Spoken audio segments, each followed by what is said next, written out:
to get to that. I was just talking to my daughter, so of course we got to talk about P. Diddy. I knew, listen, when I was asked to go onto that news station with that woman reporter and Michael Franzese, I pulled up Diddy's indictment, and I read his RICO indictment. I read his indictment, and there was no way in life that was a RICO case. The government overreached big time. The government screwed themselves. They overreached big time. And I said it on that news program that was not a RICO. And Michael Franzese said the same thing. That was not a RICO. And we know, because we got indicted for RICOs. I got indicted for 4 RICOs. That was not a RICO. I knew he wasn't going to get convicted for a RICO because it wasn't a RICO. It wasn't an ongoing criminal conspiracy. I knew this guy was going to be that. I thought he was going to get found not guilty of everything. But I mean, the prostitution, he had to get convicted for that because he definitely transported male prostitutes from one state to another. That was in black and white. But all that other stuff that was in that RICO, they weren't going to convict him of a RICO. He had no co-defendants, no co-conspirators. RICO is an ongoing criminal conspiracy. You can't commit a RICO by yourself. They were trying to say that his employees were his co-defendant, were his unindicted co-conspirators. They're trying to say his employees were his co-conspirators. None of them got arrested. Did they all get immunity? Did they all, were they all unindicted co-conspirators? Nothing, and I think the reason why he beat a lot of those charges were 2 reasons. First of all, it wasn't a RICO. There's no way that was a RICO case. Second of all, even though he's a degenerate, dirty, low-life piece of shit, what he did, beating the shit out of those girls and everything, their own text messages are what hurt them, what sunk them. I mean, one of the women, which I just found out today, he's still paying her rent. So he's still paying her rent. She's living in a place that he's paying for her to live in. So of course, the reasonable doubt is maybe she was going to these freak-offs because he was supporting her and she didn't want to lose the money.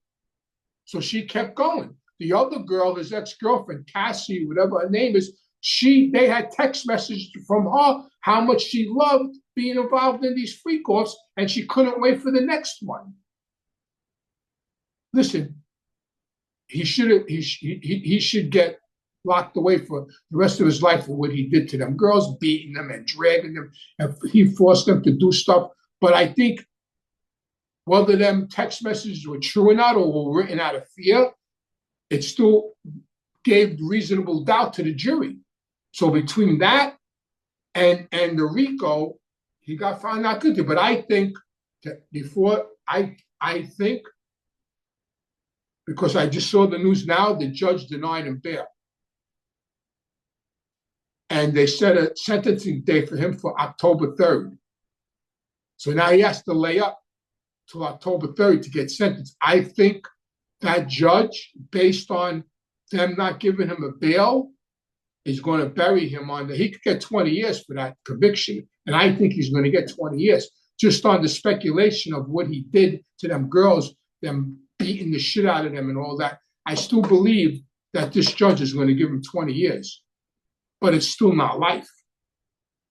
And listen, nobody likes to go to jail, but he's going to listen. And I said it again, and I'll say it over and over and over again, because I've been there, I've done that, and I know. He is going to live like a king in jail. Listen to me. Listen to Anthony. He is going to live like a king in jail. He's still P. Diddy. Them kids in jail are going to be up his ass thinking he's going to get them record deals and they're going to rap and they're going to become stars. And he's got millions and millions and millions of dollars. He's going to have 10, 20 of them going to commissary for him. He's going to live like a king.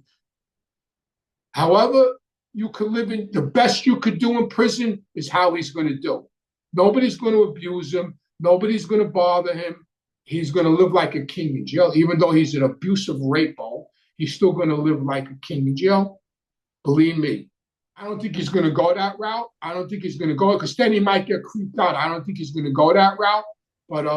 But he's not going to want for nothing. He's going to have a crew around him. He's good. Just the money alone. Listen, Bernie Madoff lived like a king in jail. I mean, he robbed everybody. This girl, Epstein's girl. She's not. You don't hear anything bad about her, what's going on with her in jail, that she's getting abused and beat up and cut up. You don't hear a peep out of it. You know what I mean? Listen, jail isn't what it used to be. The clientele in jail isn't like the clientele from years ago. Years ago, we had morals. Even though we were convicts and criminals, we had morals. In the 70s, I'll just speak for myself, when I went to jail in the 70s compared to when I went in jail in the 90s, the clientele was definitely not good. In the 90s, it was terrible. In the 70s, nobody robbed nobody, and if you robbed another inmate, you would go to the yard and you would tell something like that one of your guys robbed my cell or whatever. They would go to work on the guy and get your stuff back. In the 90s, they were robbing shower slippers. The crackheads, they were robbing everything. They didn't rob us, but they were robbing everything. So the clientele now is different than it was back then. So a lot of things that weren't accepted in prison back in the 70s and 80s are accepted now. And he's going to be welcomed with open arms. I know it. I know he is. Is there baby oil in the commissary? I don't know if there's baby oil in the commissary, but listen, he's going to get a lot of time still. Comey was the head of the FBI when I decided to cooperate. He used to cut my checks. Well, his daughter was one of the lead prosecutors on the Diddy case. Yeah, well, she got screwed. Yeah. She was also one of the lead prosecutors on Ghislaine Maxwell. Yeah. And also on the Epstein case until he disappeared. Wow. Imagine that. Is that a coincidence or what?